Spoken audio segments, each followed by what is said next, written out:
Good evening, everyone. Hello and welcome. Wow, that happened really fast. Good job. So delighted to see everyone this evening and want to go ahead and get started with our program so we can be respectful of time and have everybody have safe journeys home later. Welcome to our 7th annual IWF signature event. Please continue to enjoy your meal and throughout the program this evening. We're thrilled to continue this annual tradition. Like I said, it's our 7th event. We have an exciting speaker coming up, former U.S. Deputy Attorney General Sally Yates, moderated by our own IWF Georgia member, Lynne Borsuk. So coming up shortly, thank you. Just as a bit of background for our new members, we started our annual signature event in 2018 in celebration of our 30th year as the IWF Georgia Forum here. Our first program featured IWF, one of our founding members, First Lady Rosalind Carter. That event was followed in the following year by having Keisha Lance Bottoms, who was at the time the 60th mayor of Atlanta. And then the next year we had Stacey Abrams, former member of the Georgia House. You all know Stacey. In 2020, we went virtual just for that 1 year during COVID. But we're excited to feature one of our members as well, Carol Tomei. And then followed the next year by Corey Bargman, who's the head of science for the Chan Zuckerberg Initiative. Then last year it was a treat to have a candid fireside chat with Zernona Clayton, who is a civil rights activist and just a glass ceiling shatterer of all time. So that was a fabulous program, and each of these was special and enlightening, and I know we're about to continue that tonight. First, though, I'd like to thank a few people, specifically first the host of tonight's lovely dinner event, Michelle.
Council, wave your hand or stand up and let's say thank you to all of you. You recently voted in 3 new board members, Jennifer Dorian, Doretta Rhodes, and Katie Stone. I saw Doretta earlier. If you're here, raise your hand. Thank you for your willingness to serve. And tremendous thanks to 2 outgoing board members, Claudia Patton and Sheila Farley-Weidman. Their contributions are too numerous to name and too vast to speak about in detail, and we'll continue to thank them as the year comes to a close here. But thank you both for being just tremendous board members. I saw Claudia earlier, haven't seen Sheila tonight, but thank you, thank you. Finally, I want to thank Jennifer Langley for her continuing great leadership and support of all that we do in organizing events like this. I heard somebody tell her earlier, this is like pulling off a wedding every time we have an event, and it is. So thank you, Jennifer, to you and those that work with you and your team for putting this together. So with that, let's move to tonight's program. We'll start with our continued support for the arts. This evening's arts advocacy segment features Amanda Sharif of the Atlanta Opera. Please welcome our IWF Georgia member, Kathy White, who's the CAO of the Atlanta Opera, who helped arrange this arts treat for us. I've asked Kathy to introduce Amanda and share a few words about the opera. Kathy.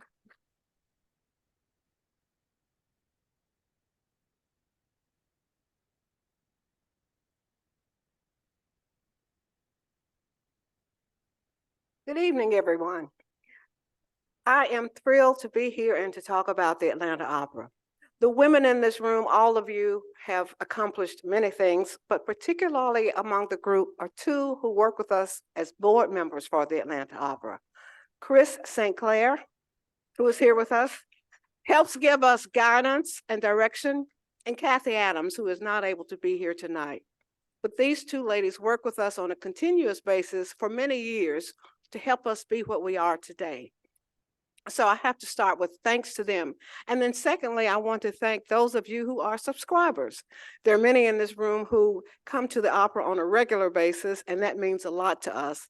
So thank you to the subscribers. And hopefully after tonight, we will have more of you work with us on an ongoing basis and visit with us on our productions.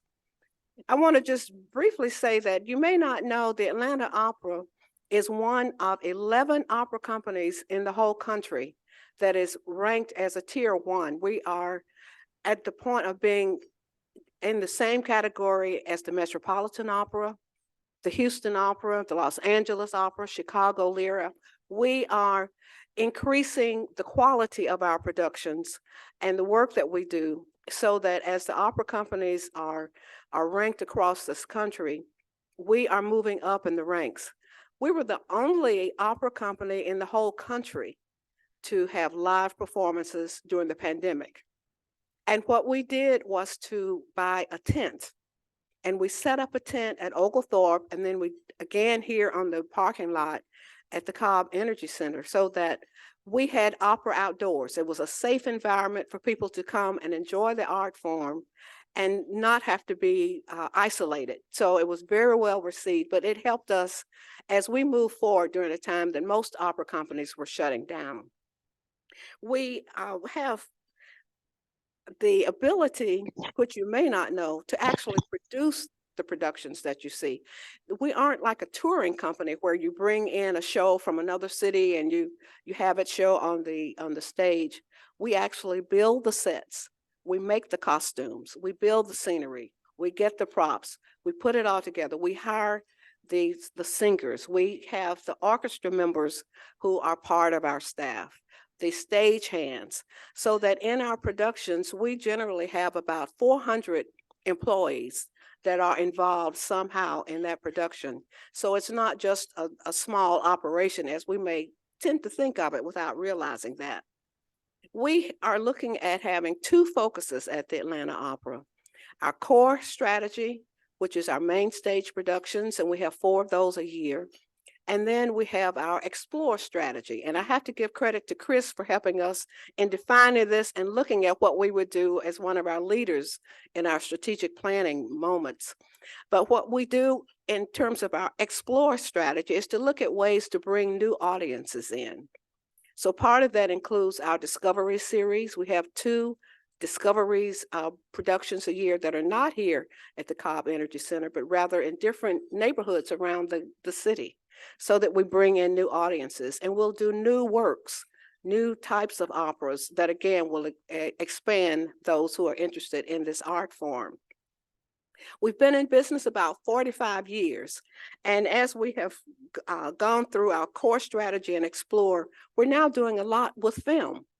And that is giving us the capability of reaching people around the globe.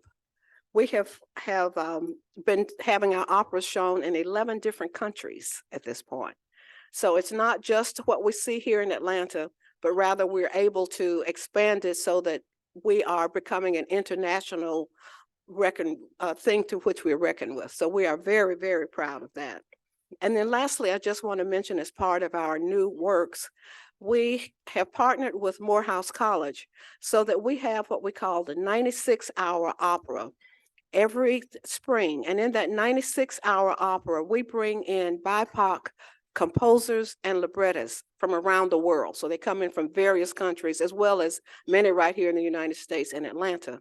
And in a 96-hour period, they take a concept, and we worked with the Atlanta History Center to identify something about Atlanta that you would like to develop into an opera.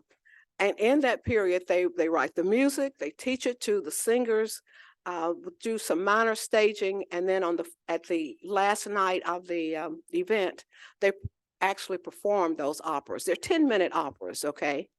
And the judges then select of those operas the winner.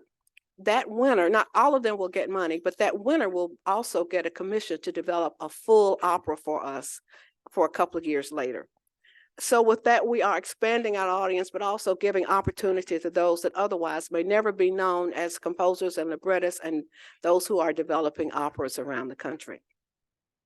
Part of our program is to work with young artists. And with that, we have young artists who are just beginning to get training and learning and growing. We give them opportunities to participate in our performances as well as going to the schools, because we do operas in all of the metro Atlanta school systems. As a matter of fact, last year we had about 70,000 students who were able to see opera because we offered it either in person or through video in their school systems. And the students come to our final dress rehearsals as well. But in that new artist program this year, we have a very special person who is Amanda Sharif. So Amanda, if any of you participated or had a chance to visit Rigoletto, which we just closed on Sunday, Amanda was one of those who was featured in the Rigoletto performances. If you were there, she had on the big blue costume that was very, very obvious and different. But Amanda is very talented. We're so proud to have her. She's been a young artist in other cities as well, but Atlanta is blessed to have Amanda. And so at this point, I'd like to introduce her, to have her come up, and then she will be accompanied by Elena Goladova, and they will give you just a little glimpse of what you will see at the Atlanta Opera.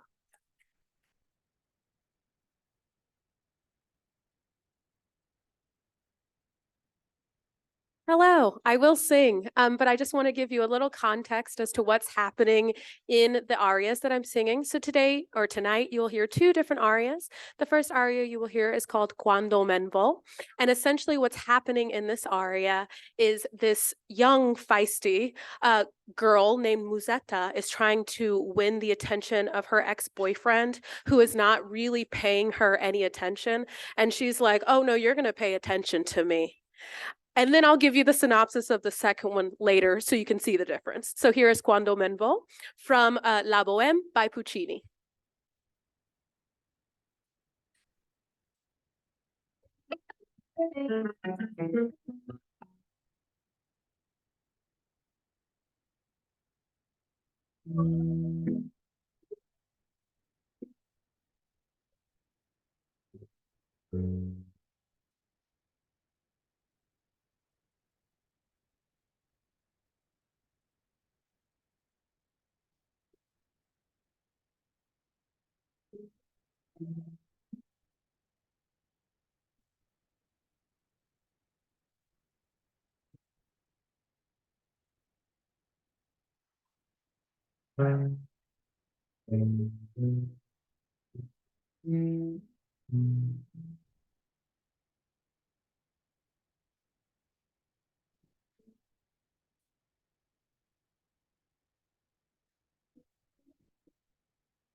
Thank you. Thank you very much.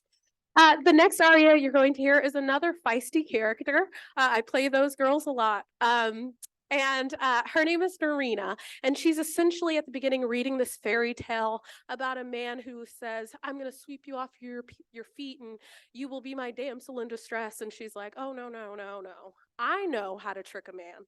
I know how to get a man to do what I need him to do with my whimpers or my laughter or my sadness. I know how to do it." This is Quel guardo il cavaliere from Don Pasquale by Donizetti.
Wow.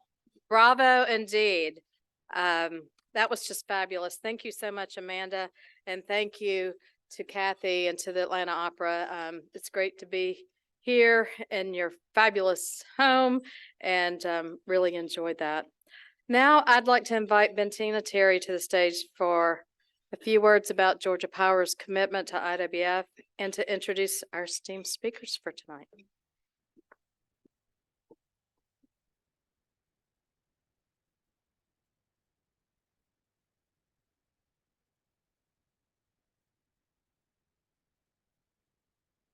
Good afternoon, or good evening, I should really say to everybody. It's interesting as I kind of walk around and talk to people, it's very nice and very gracious that everybody says thank you for Georgia Power sponsoring this event. And I'd be remiss if I didn't say that really it's an honor for us to be able to be engaged with an organization like IWF. And our commitment to the community really means that we support those organizations and those efforts that really make a difference. And what IWF does in the lives of women to make sure that professionally we are engaged and builds a sisterhood is pretty awesome. I think many of you know that I was a fellow, which was my first introduction to IWF, and it was a very meaningful experience for me. But one of the things I remember after I got to be a fellow was I really wanted to be a member of IWF. And so I was honored when I was admitted into membership. So while I appreciate the thank you, certainly I know that it's not something that Georgia Power or Southern Company has to do.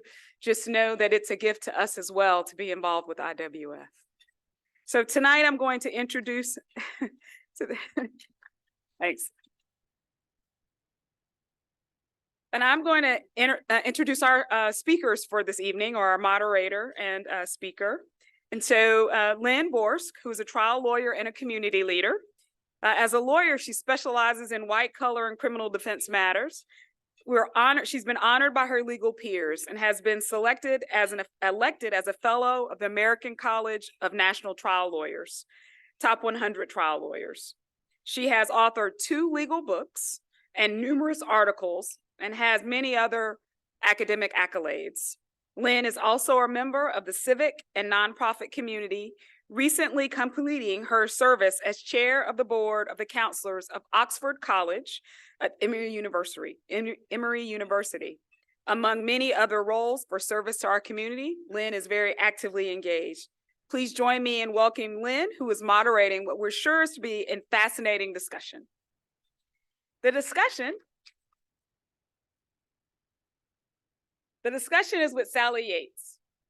Sally Yates is a former U.S. Deputy Attorney General and a partner at King & Spalding.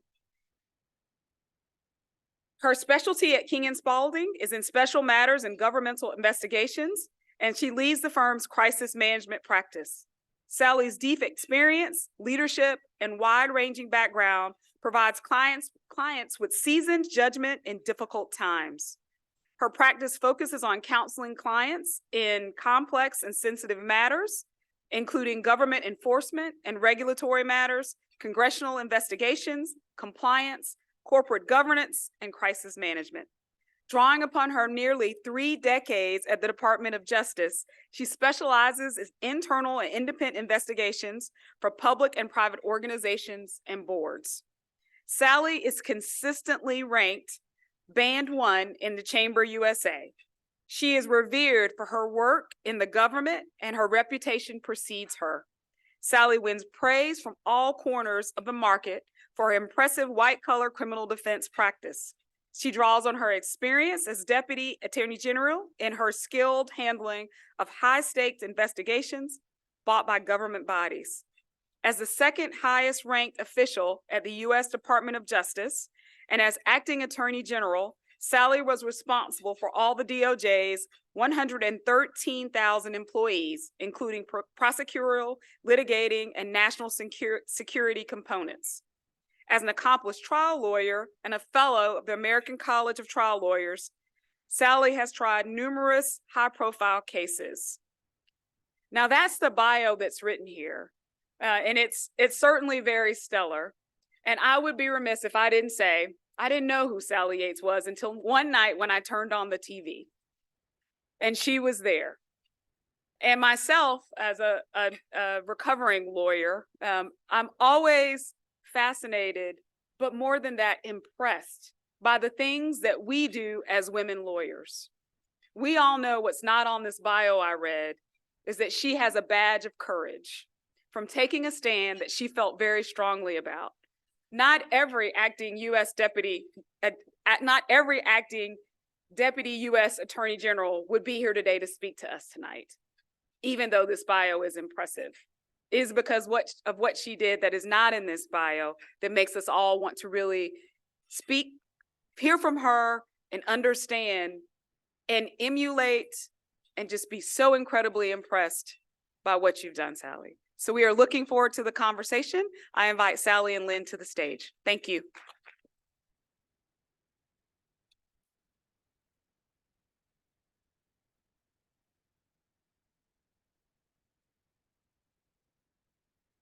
Yes.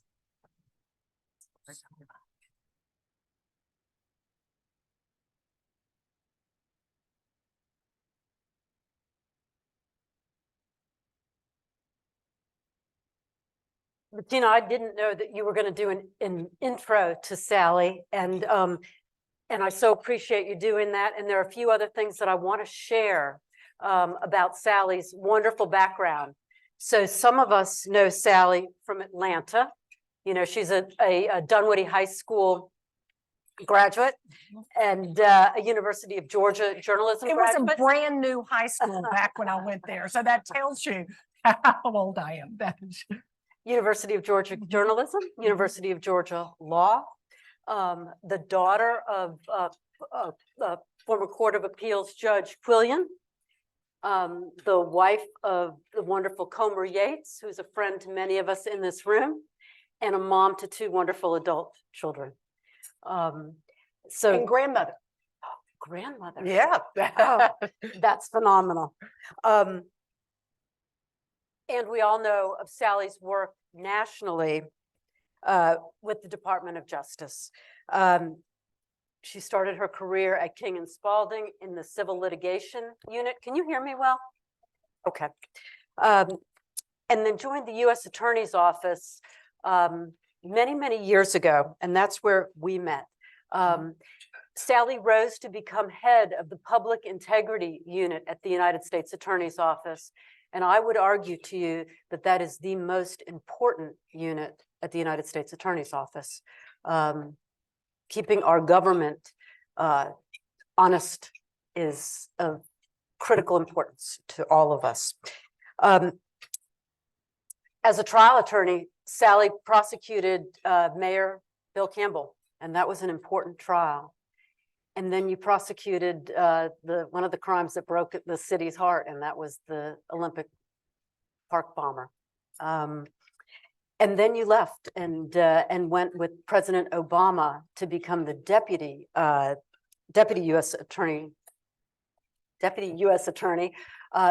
for 2 years, from January of 2015 to January 2017. And then it was Sally's job to serve for what could have been an unremarkable but very fulfilling short term as the interim attorney general, as a new president came into office. But it wound up being anything but sedate. There are so many different things that we could talk about here tonight. I think I'd love to start us off with your recent work in women's soccer. So last weekend, Megan Rapinoe was playing soccer. It was her last game of her career. And 6 minutes into the game, she tore her Achilles and was out of the game. And women's soccer has been in the news so much lately. And in these past few years, there have been allegations of sexual misconduct by coaches. You played a key role in uncovering what had happened. Share with us, Sally, how you first got engaged with that effort. Well, I promise I'll answer the question, but first just want to tell everyone and Lynn just how delighted I am to be here with you all tonight.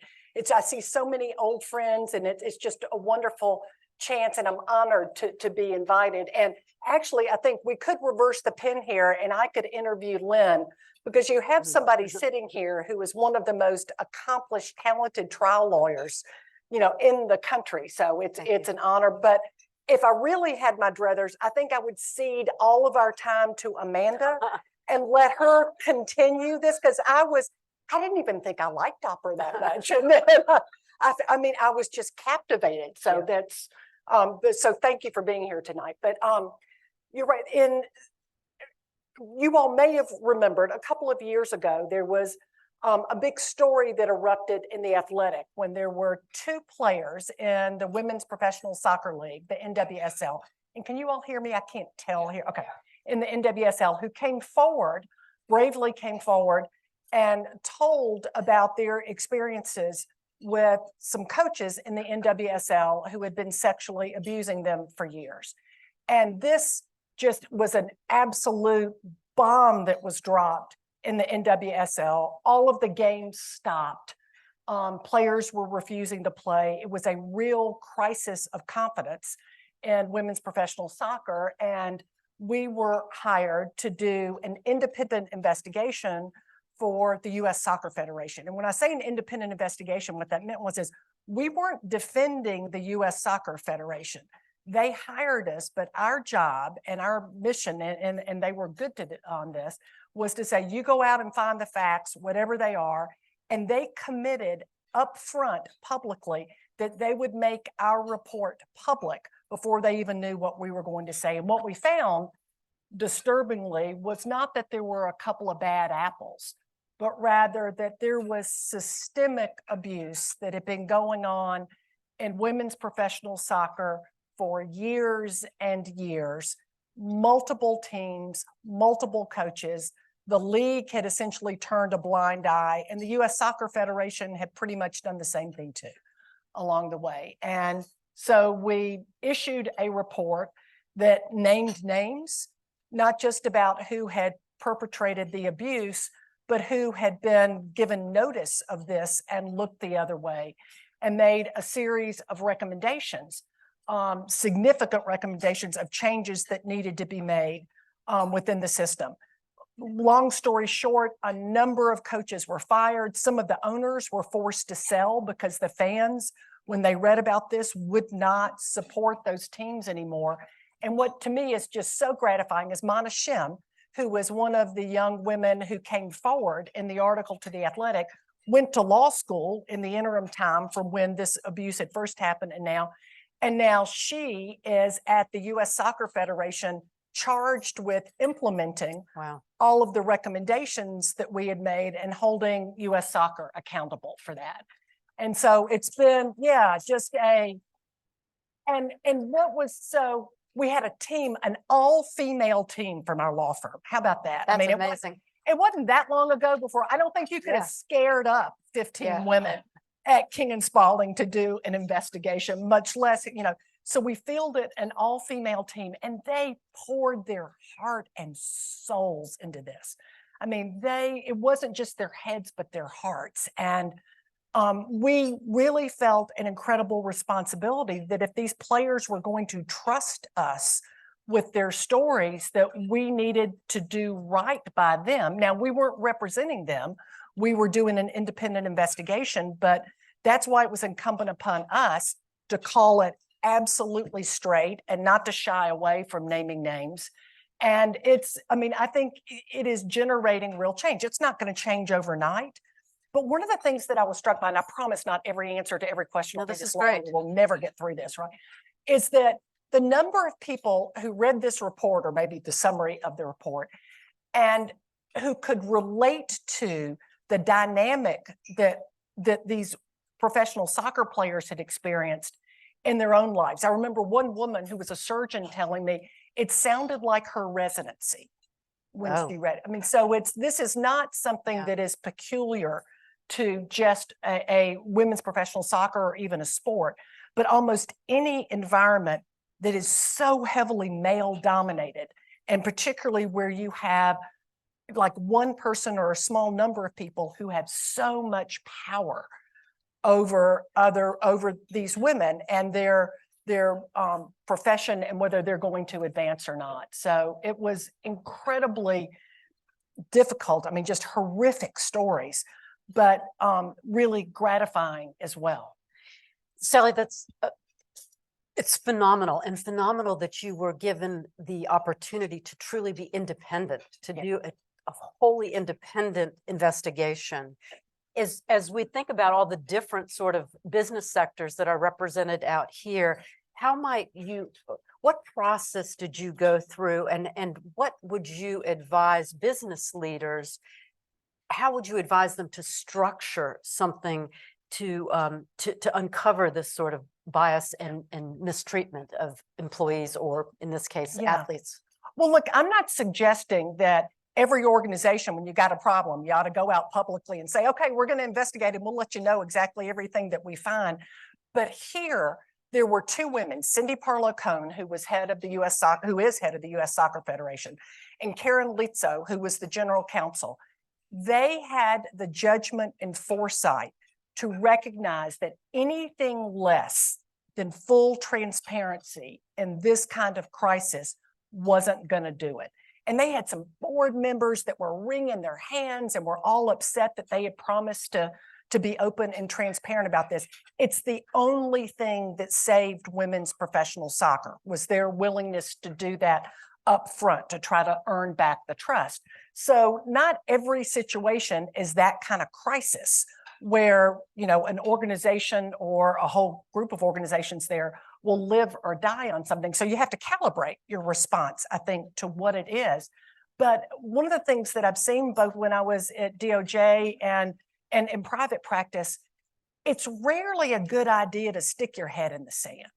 I mean, you need to figure out what's going on. Now, how open you are with that publicly and with others is a matter of judgment depending on the circumstances and addressing it. But time and again, organizations that just think, well, if they just don't look very hard, it'll go away. As you all know from your professional lives, that doesn't work. Well, and when we saw the Spanish coach who gave a very unwanted kiss to a player when the team had won, perhaps the work that you had done and your team had done before that helped to move the needle so that it was clear that it was unacceptable and that the public response was pretty ferocious. Well, I would say it was the players who had the courage and the fortitude to come forward that changed the dynamic now. But I think you're absolutely right. If that had happened just a few years ago, it would have been sort of a shrug. like, oh, come on, she's making a big deal out of nothing.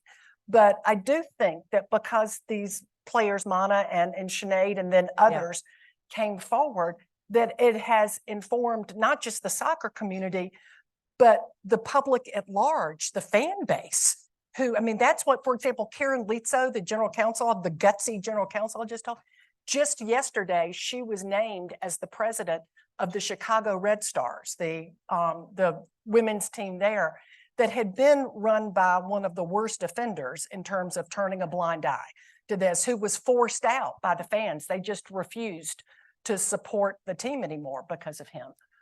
So it does show, I mean, there is progress being made. We're not there yet, but there's progress. Feels like we're walking up a staircase. Yeah. And maybe your investigation moved us several steps up. I hope so, but that's still time will tell, I guess. Yeah. I'd love to focus on your time as interim Attorney General. And so It was a very short time, but it was action packed. Well done. it was 10 days, 10 right? days, yeah. So I think maybe on January 27th, amongst those 10 days, you received word that that General Flynn, who was the national security advisor, had told the Vice President Mike Pence that he had not had a particular conversation with the Russian ambassador Kislyak. And did information come to you that that was incorrect? It did. And if I could just give a little frame for this interim time, when I agreed to stay on in the Trump administration, I was Deputy Attorney General, so the #2 person. That's the tradition, is that when there's a change in administrations, the deputy stays on as the acting Attorney General until the new president has, I was going to say his or her, but so far it's only his, until he has his Attorney General in place. And so Eric Holder had done it, for example, in the transition to the Bush administration. So, you know, I'm an institutionalist. I was happy to do that. But there's another tradition, and they told me nothing happens during that time. That it will be, in fact, I remember my chief of staff telling me, jokingly mostly, you'll have time for a lot of long, boozy lunches during this time because there's nothing going on. Like you're just there, you know, keep the trains running on time, which was not the case here. So the first thing that came up was with respect to General Flynn. God, this seems like just a lifetime ago. But the very short version is he was the national security advisor. We learned, and I still don't think it's been declassified how, so I can't say how, but we learned that General Flynn was having these conversations with the Russian ambassador before he was even national security advisor. And he was talking about certain topics and policies and things during the Obama administration. And, you know, that would be one thing. It's kind of bad form, but, you know, but that this had become kind of a thing publicly. And then Flynn had told the vice president and had publicly gone out and denied he had ever had any conversations with the Russian ambassador. Well, we had these tapes that, you know, had him talking to the Russian ambassador about these very things. And what concerned us was that we weren't the only ones who knew he was lying about that. The Russians knew he was lying about that as well. And you don't really want to have a national security advisor compromised with the Russians. It's not a great way to start out. And so we felt like we needed to tell the Trump administration, you got this problem with your national security advisor, Mike Flynn. He's telling the vice president he never talked to him. And, you know, we've got these recordings where he did. They didn't exactly welcome that news, but I bet they didn't. no. And that day was Actually, we were trying to help them. I know that sounds weird, but my thought process at the time was, like, if this had happened and President Obama was in office, I'd be going and letting President Obama know about this. And so President Trump should know as well that they have this issue so that they can do something about it. And so that's why we went to the White House counsel to tell them. And Sally, how was that your job as interim Attorney General? Well, it was a high enough level issue that I was really the only person who could make the decision about what we were going to do with this information. And so the way to do it was to go to the White House counsel, sort of lawyer to lawyer, to tell them this is what we've learned, so you can act on it. And the lawyer that you met with? Don McGahn, All right. Yeah. And that was on January 27th. I think that's right. Yeah, the 27th. Yeah, And so that very same day, yeah. you On the way back from the White House, as a matter of fact, I learned. Yeah. so I want to tee us up for the very startling executive decision that was implemented by President Trump, which was Executive Order 13769, which was entitled Protecting the Nation from Foreign Terrorist Entry into the United States. And you'll remember that was an order that barred admission to the United States of all people from 7 mostly Muslim countries: Iran, Iraq, Libya, Somalia, Sudan, Syria, and Yemen. It also barred entry to all refugees across the world for 120 days and placed an indefinite ban on refugees from war-torn Syria. So this was a very significant foreign policy decree to come down. Sally, did you know about this before it hit? No, and that was one of many really unusual aspects of this. Is I had literally been sitting in Don McGahn's office talking to him about Mike Flynn. The president had already signed the travel ban, and they still didn't tell me. I was literally in the car on the way back from the White House to the Justice Department when I got a call from my principal deputy. I was able to keep like one person with me during this interim time, saying, I just read in the New York Times that the president has signed some sort of travel ban. And that was the first that we had heard of it. That's not normal order, just let me tell you, so that as citizens, so that you can feel better about how your government normally operates and the thoughtfulness that goes into things, that's not normal.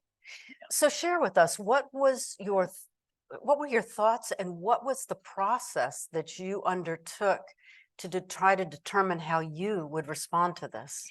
Well, this was late on a Friday afternoon. So we are literally trying to get our hands on a copy of the travel ban, the executive order, because the Justice Department is then charged with enforcing that.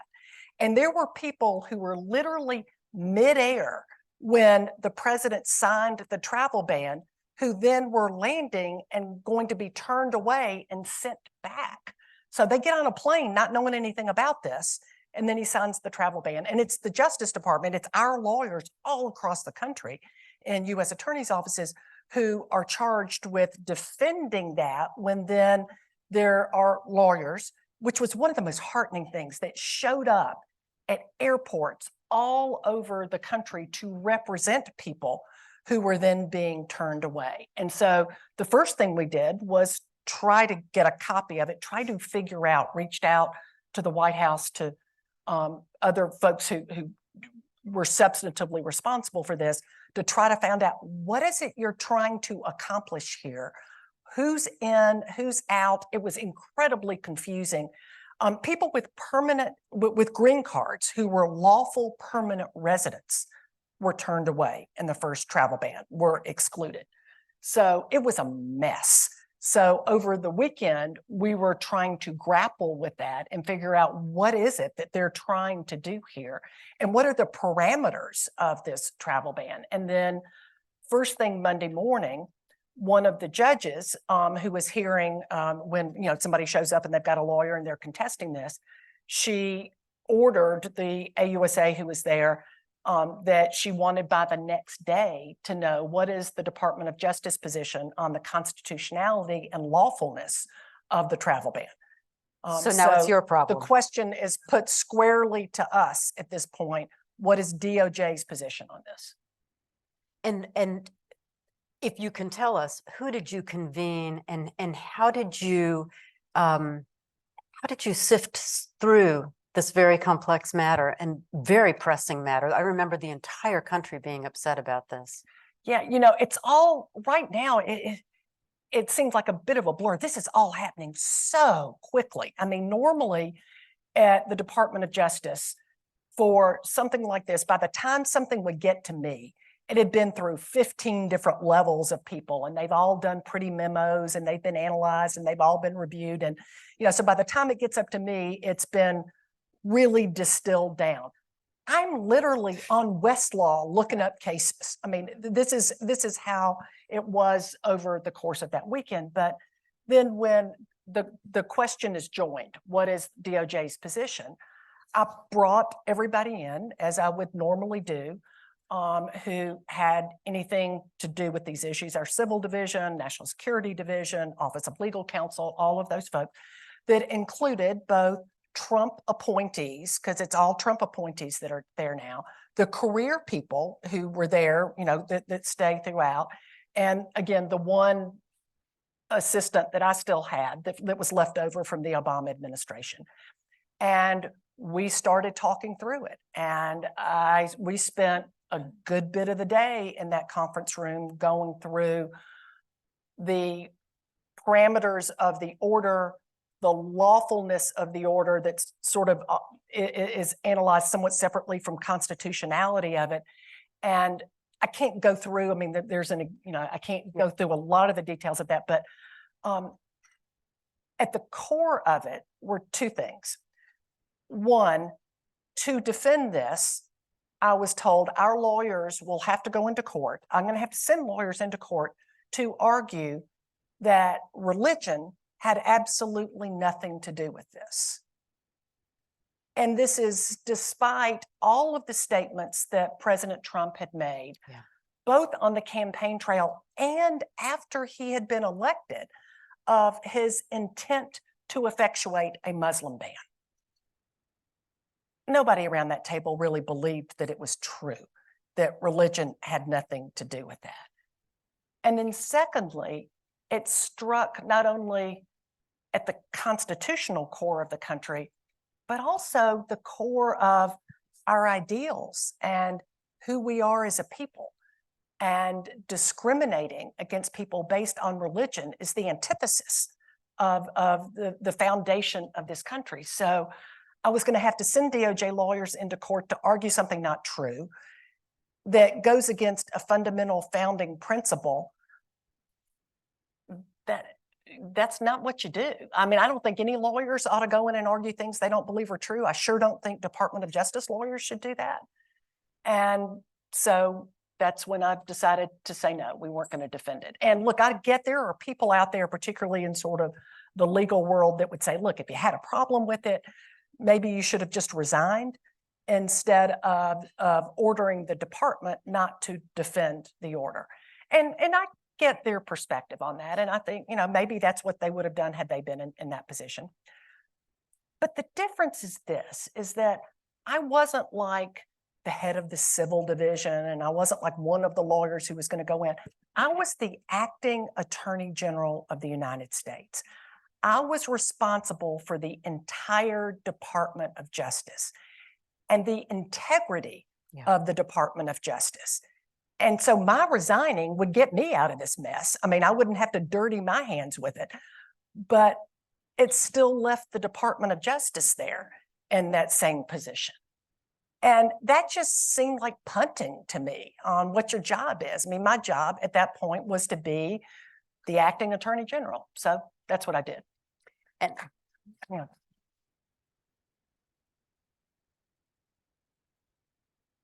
We were so deeply proud of you.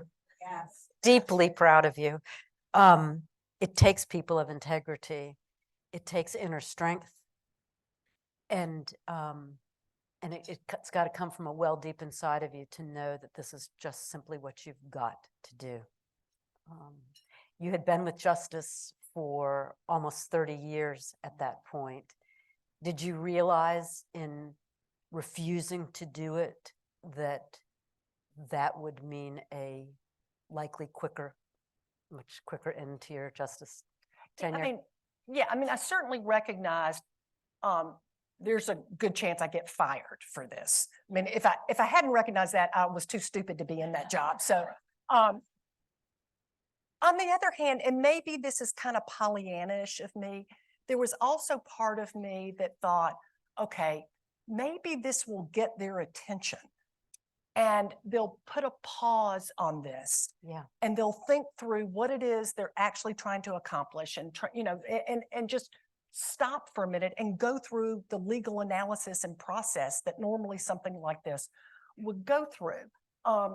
I'm not sure what percentage I could say was thinking that might happen versus getting fired, but there was certainly a mix of that. I thought there was a good chance, but I didn't think it was an absolute done deal that I would be.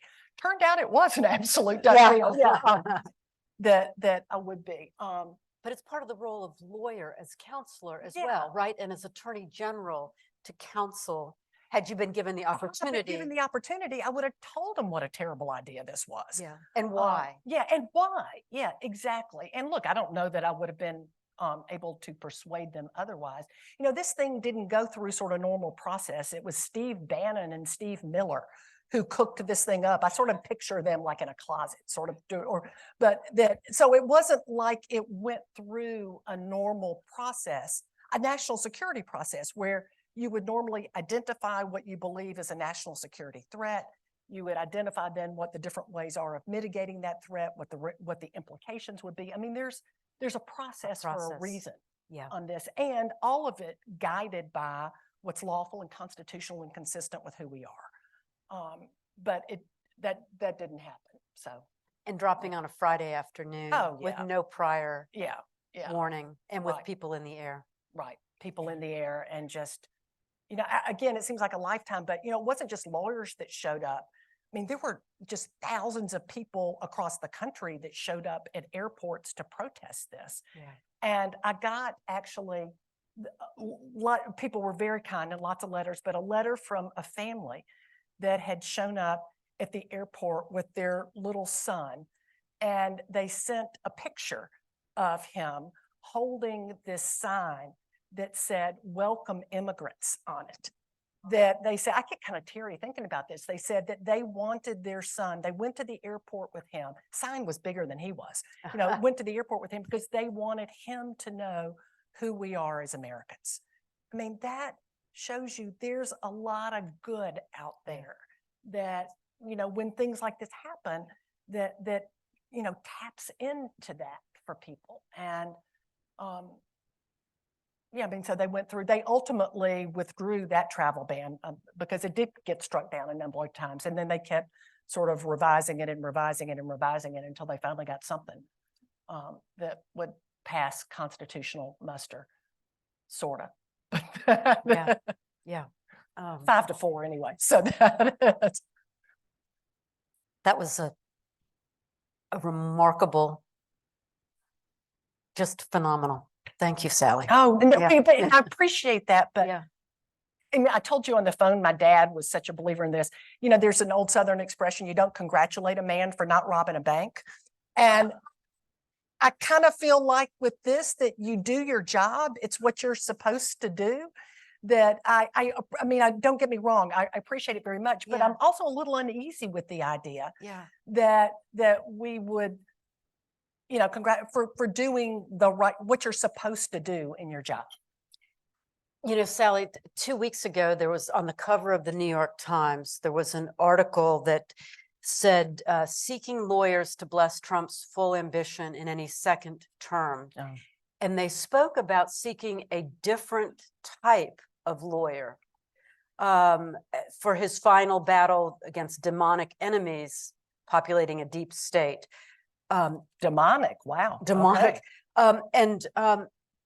And what we're talking about here is so important because the rule of law is important.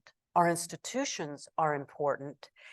And lawyers who will stand up for the rule of law and work within the confines of our Constitution and our laws are essential to the functioning of our government. And when I saw this headline and knew that you would be headlining here tonight,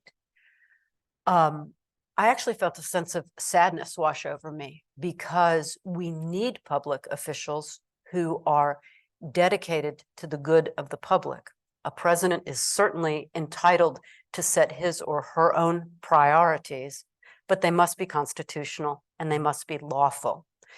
So when we see that that the quiet part is now being said out loud, that they are going to seek a different type of lawyer, perhaps a lawyer who will not stand up for the rule of law. How do we as a business community and as a legal community work to try to protect our institutions and the rule of law? Well, I've been reading about this as well, as I'm sure many of you have, and I don't think it's hyperbolic to say I think this is absolutely terrifying. If in fact there were, and look, I don't want to get partisan here. This is to me not really a Democratic Republican kind of thing. This is like democracy we're talking about here. And the rule of law, the idea, and a lot of people use that term and people have different sort of meanings for it, but at its core, the idea that justice is we're supposed to have equal justice. We've never quite accomplished that in our country yet, but that's the goal. And that you don't use the power of the government to punish your enemies or protect your friends. That's sort of at its basic, that's what it is. Once we lose that, if in fact the Justice Department can just be used as a tool, we're an autocracy now. I mean, that's not the democracy. It's not long for this world, I think, if we actually go to that place. And what scares me about this is that I was reading these stories. I think they were below the fold in the New York Times and Washington Post. So it's on the front page, but it's just like a regular news story that if there's a second term, that this is what is going to happen. This is not regular news. This should be alarming to everyone, no matter where you are on the political spectrum. People of goodwill can disagree about policy issues. This is not about a policy issue. This is about maintaining the most important structure in our country to protect democracy, because after that, it's all gone. And so to me, one of the things is not to let it be normalized. And I know you don't want to walk around in a constant state of outrage, and that can be exhausting and draining. And but at the same time, the fact that some of this can just be met with a shrug, even by people who don't necessarily ascribe to that view, but they're not going to waste any of their capital to push back against it. That's how this happens.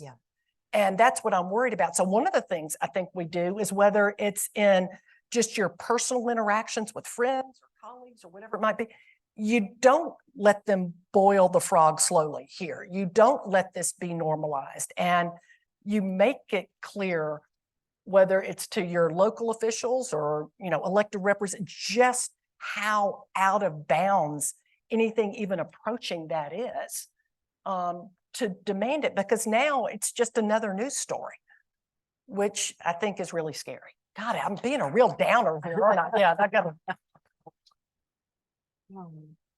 It is deeply concerning that there wasn't a sort of a massive public outcry against, for instance, that article, because the Department of Justice, the FBI, or other law enforcement agencies should never be the agency of any given individual. They are the people's agencies, and they should be ruled without partisanship. Absolutely. And I do think it's something we need to continue to focus on and give attention to. It brings me to another interesting thing that you did in the Obama years, and that is that you led President Obama's clemency initiative.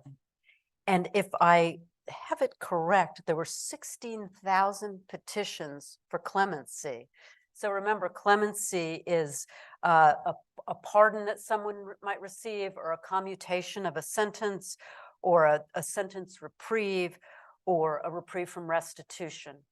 So 16,000 petitions came in. Sally oversaw the process, and one thing I wondered about, Sally, is that we often worry in the law that wealthy people will have easier access to law and that the poor won't. And so maybe you could share with us, what was the process to analyze 16,000 applications, and how do you make sure that only those with merit go forward and not just those who are well-connected or Right. wealthy? Right.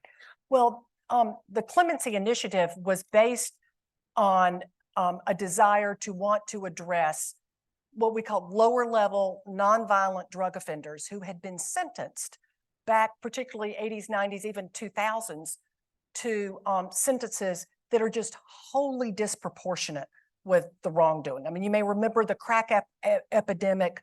Congress passed really draconian laws that sent people to prison 20, 30, 40 years, sometimes life in prison without parole in instances for a nonviolent drug offense. And I'm not talking big cartel people. Frankly, big cartel people can go to prison for the rest of their lives, as far as I'm concerned.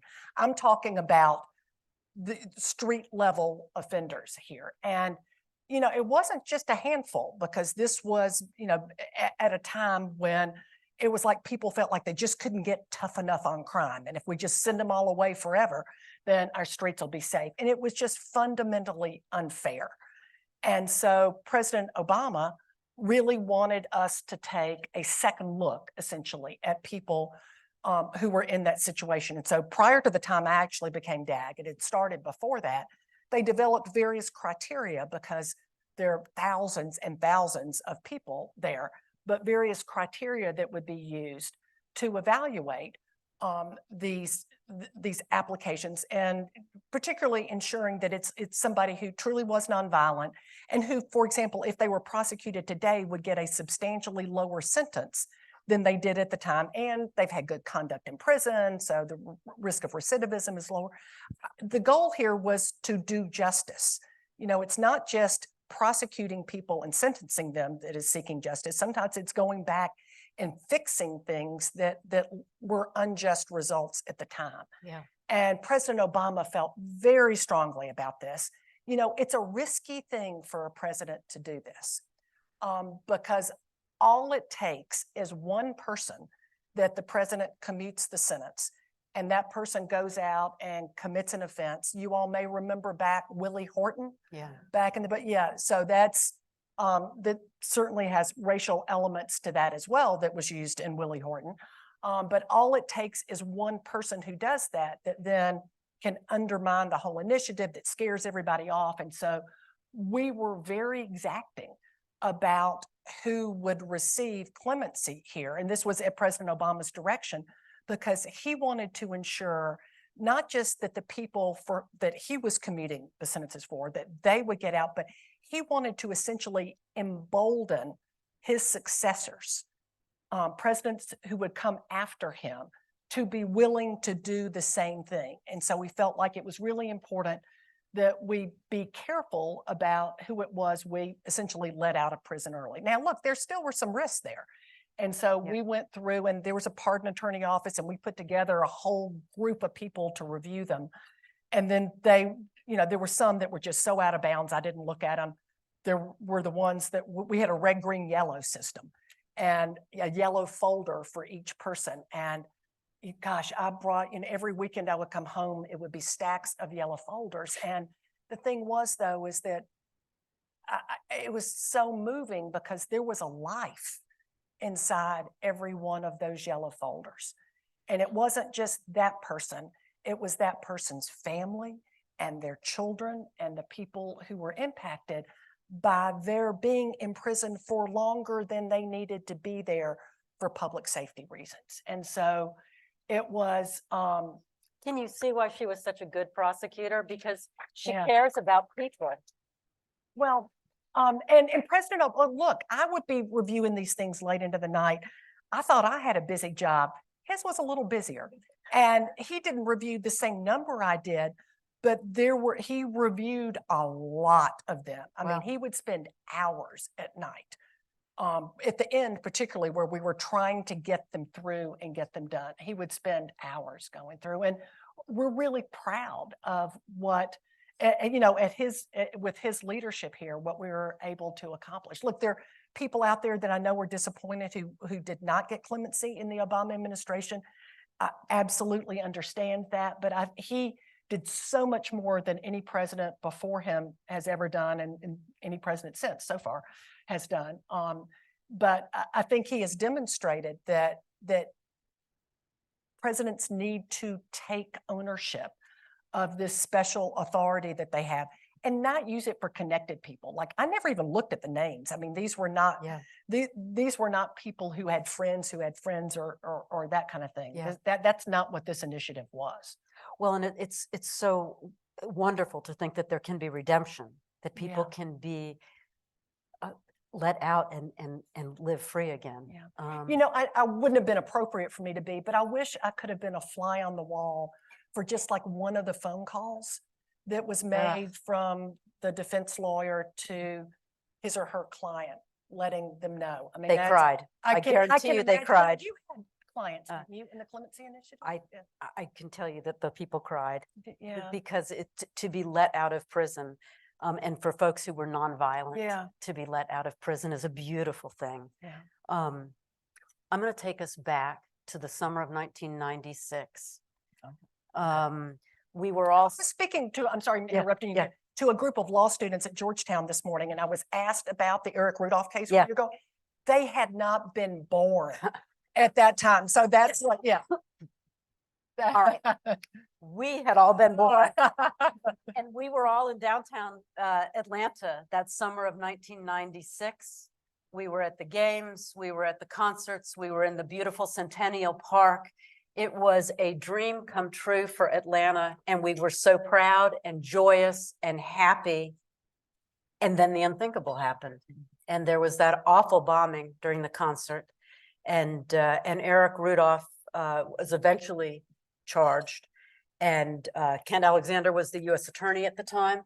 And he and Sally worked on the case, and Sally litigated that case. Take us to that summer and putting together that case, Sally. Well, you know, at the time, we didn't know it was Eric Rudolph. We didn't know it was Eric Rudolph for quite some time after, you know, there were 2 more bombings in Atlanta at the Women's Health Center and at the Other Side Bar. And then it wasn't until Birmingham and the bombing there at the Women's Health Clinic when an eyewitness saw Rudolph walking away when everybody else was walking toward the sound of the bombing, and he was walking away and followed him and got his license tag. But then it was announced on the radio, a leak, and Rudolph heard about it and disappeared into the mountains for years.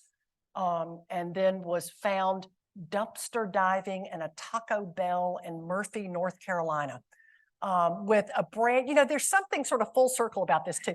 A brand new police officer in Murphy, North Carolina. It's like midnight. He sees this guy in the dumpster there after, you know, Rudolph's been on the run literally for years. Nobody really knew whether he was still alive or not.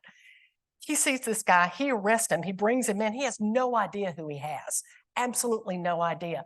And then the sheriff that was there recognized, because Rudolph had a full beard and, you know, looked very different now. The sheriff recognized him. And then that's when the prosecution then began in both Birmingham and Atlanta, with his ultimately pleading guilty to all of the bombings and serving a life without parole sentence in Supermax in Colorado. Remarkable, Yeah. remarkable case. Yeah. Sally, you also, in addition to serving as head of the Public Integrity Unit, also personally litigated the charges against former Atlanta Mayor Bill Campbell. And I know that was a very difficult litigation. And I wonder if you would share with us, well, let me tell you this.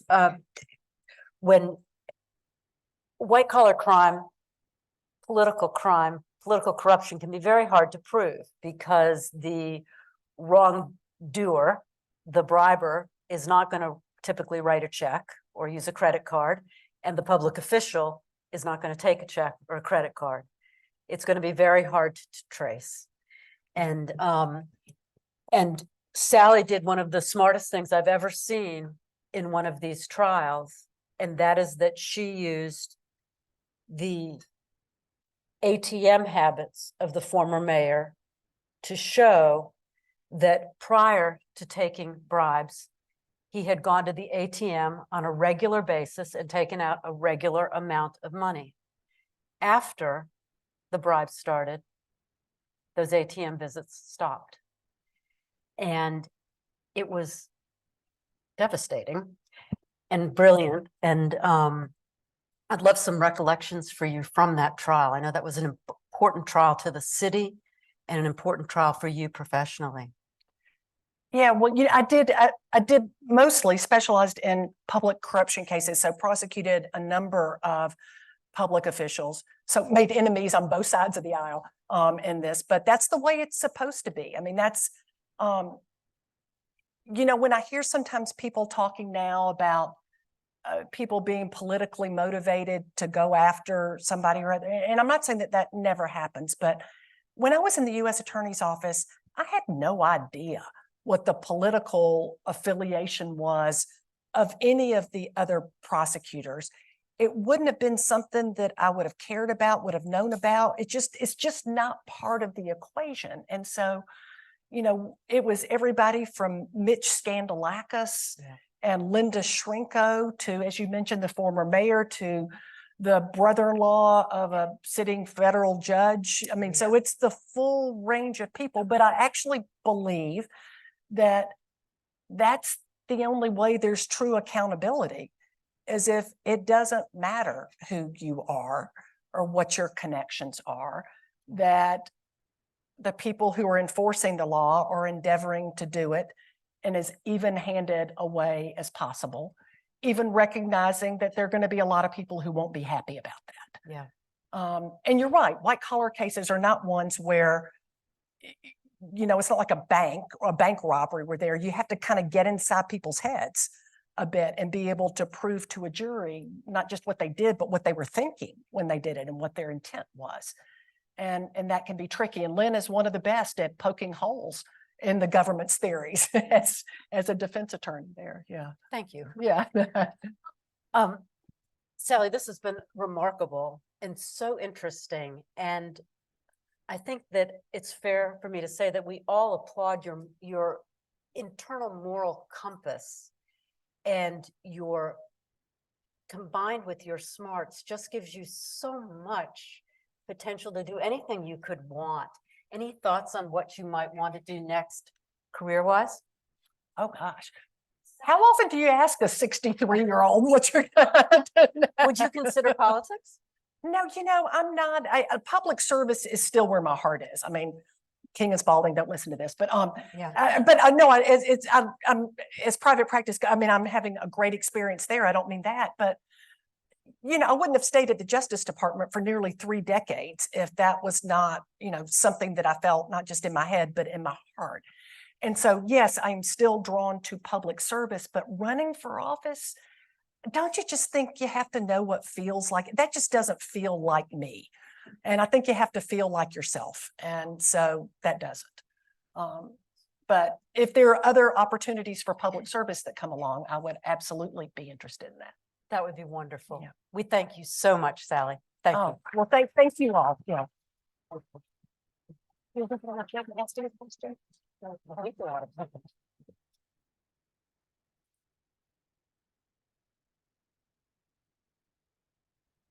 Thank you. I'm going to just wrap up. Great. Wow, wasn't that wonderful? Just an incredible discussion. Thank you, Sally and Lynne. Really learned a lot tonight, and a lot of respect for all that you've done, Sally, and all that you will do. Thank you. Thank you. As we wrap up, I just want to remind you about a few upcoming programs. First, our annual holiday party is Sunday, December 10th. Liz Blake is hosting that at her home. info will come out about that shortly. So look for that. It's always festive. It's one time where you can bring a guest or significant other. And so look for that invitation shortly. I want to thank Amy Glennon and the program committee who's been working like crazy on 2024 already, and we've got a great lineup coming. So look for those dates. You should have a QR code on one of your handouts today at the table that can lead you to the website. Follow that, but we'll also be getting messages out about the calendar and programming. Planning's also underway for our 5th annual International Women's Day, which will again be hosted at Georgia Pacific, and that will be March 1st. We'll also have the accompanying Power Talk mentoring program that we ask those of you who can to volunteer to be a mentor to young folks that we'll have with us that day. And the theme, by the way, Susan O'Farrell is leading the charge on that committee for that program, is Together We Thrive, Impact of Happiness on Women's Leadership and Equity. So a lot of good things planned there. Again, look for the QR code, save dates. Hopefully you can make the holiday party. And again, just tremendous thanks to Bentina and to Michelle for sponsoring and hosting us here tonight. And travel safely home. If you need a ride, let me know. Take an Uber. Don't drive if you've imbibed too much. Have a wonderful Thanksgiving. I hope to see you on December 10th or again soon. Thank you all for being here.